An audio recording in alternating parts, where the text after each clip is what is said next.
जय गुरु जी, शुक्राना गुरु जी, संगत जी गुरु जी का शुक्राना। सत्संग गुरु जी की बेटी लेकर आई है। उससे पहले गुरु जी का मंत्र जाप करेंगे। ओम नमः शिवाय, शिव जी सदा सहाय। ओम नमः शिवाय, मेरे गुरु जी सदा सहाय। ओम नमः शिवाय, शिव जी सदा सहाय। ओम नमः शिवाय, मेरे गुरु जी सदा सहाय। जय गुरु जी, शुक्राना गुरु जी। संगत जी आज हम बात करते हैं गुरु जी के लंगर प्रसाद के बारे में। संगत जी, गुरु जी कहते हैं कि मेरा लंगर प्रसाद जो भी बनाता है, मैं हर किसी के घर का खाना नहीं खाता, क्योंकि संगत जी लंगर प्रसाद बनाते टाइम भी हमें काफ़ी ज़्यादा चीज़ों को देखना होता है, बहुत सी सावधानियां बरतनी पड़ती हैं, तब जाके गुरु जी हमारे लंगर प्रसाद को स्वीकार करते हैं। संगत जी, सबसे पहले तो जब हम गुरु जी का लंगर प्रसाद बनाते हैं तो उस टाइम पे हमें देखना चाहिए कि हमारे घर की वाइब्स कैसी हैं। अगर हमारे घर में नेगेटिविटी है और हम नेगेटिविटी के भाव से ही लंगर प्रसाद बना रहे हैं, हम गुस्से में हैं, हमें किसी बात पे गुस्सा आ रही है, हमारे दिमाग में कोई बात चल रही है और हम यहाँ पे गुरु जी का लंगर प्रसाद बना रहे हैं, तो संगत जी ऐसे लंगर प्रसाद को गुरु जी स्वीकार कभी भी नहीं करते। गुरु जी हमेशा यही कहते हैं कि मैं हमेशा इंसान का भाव देखता हूँ कि किस भाव से कौन इंसान कौन सा काम कर रहा है। संगत जी, इसी के ऊपर ही एक सत्संग है जो मैं आप लोगों को सुनाती हूँ। एक बार गुरु जी ने आंटी जी से कहा कड़ा प्रसाद बनाने के लिए कि तुम तीन आंटी थी, तीन आंटी को कड़ा प्रसाद बनाने के लिए बोला। उन्होंने एक आंटी को अपना दरबार साफ करने की सेवा दी और एक आंटी को उन्होंने कड़ा प्रसाद बनाने की सेवा दी थी।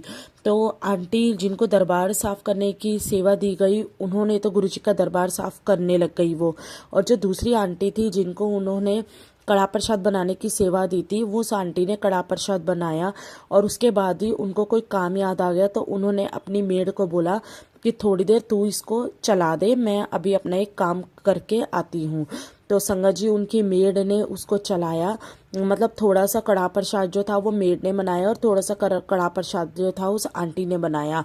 तो जैसे गुरु जी अपने दरबार में पहुंचते थे, गुरु जी के दरबार में कड़ा प्रसाद पहले ही हाजिर हो जाता था, ताकि जो भी संगत होती थी उन्हें कड़ा प्रसाद वो बांटते थे, लंगर प्रसाद बांटते थे।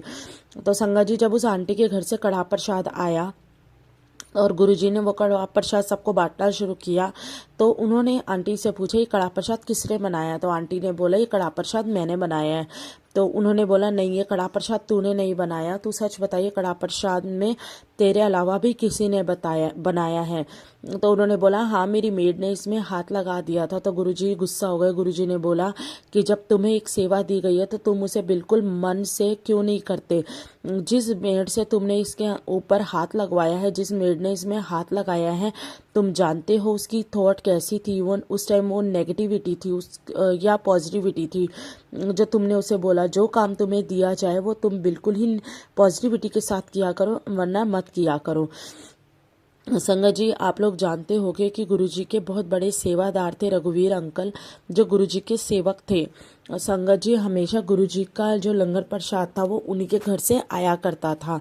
एक दिन की बात है, एक बहुत बड़े प्रोफेसर थे, वो गुरुजी से मिलने आए और उन्होंने बोला, रघुवीर अंकल से कहा कि कल आप लंगर प्रसाद मत लेकर आना, मैं बहुत बड़ी दुकान के छोले भटूरे लेकर आऊँगा, तो उसी को ही आप यहाँ पे बांट देना। तो रघुवीर अंकल ने उनकी बात को सुन लिया और उसके बाद फिर भी थोड़ा सा लंगर प्रसाद जो था वो रघुवीर अंकल अपने घर से बनाकर ले आए।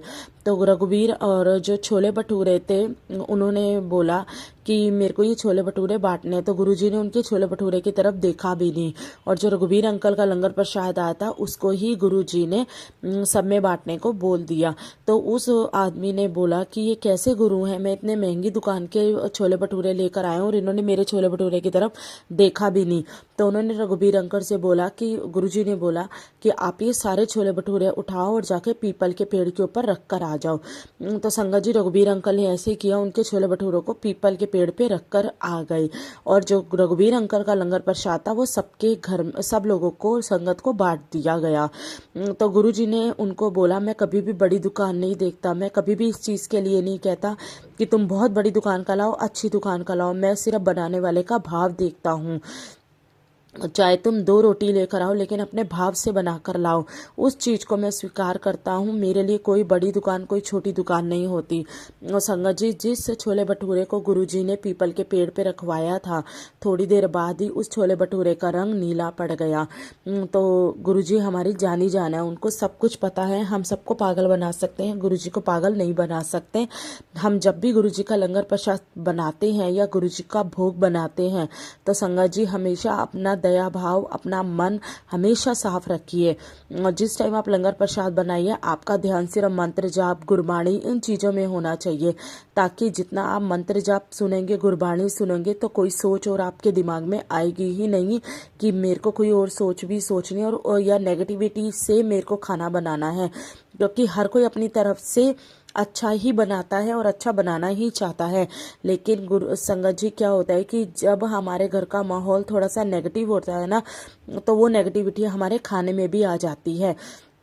और जो जो इंसान उस खाने को खाएगा, वो इंसान नेगेटिव होता जाएगा। तो इसीलिए अगर आप चाहते हैं कि आपके लंगर प्रसाद हमेशा पॉजिटिविटी के साथ बने, तो आप हमेशा लंगर प्रसाद बनाते टाइम गुरु जी का मंत्र जाप, गुरबाणी या जो शब्द या सत्संग जो आपको अच्छा लगे, आप उसको चलाकर बनाइए। हमेशा आपका ध्यान उसी के अंदर होना चाहिए और गुरु जी के अंदर होना चाहिए। तो ऐसे लंगर को गुरु जी स्वीकार करते हैं। आशा करती हूँ आपको ये सत्संग अच्छा लगा होगा। और आपको अगर कोई भी अपना सत्संग शेयर करना है, तो दिए गए व्हाट्सएप नंबर पे आप अपना सत्संग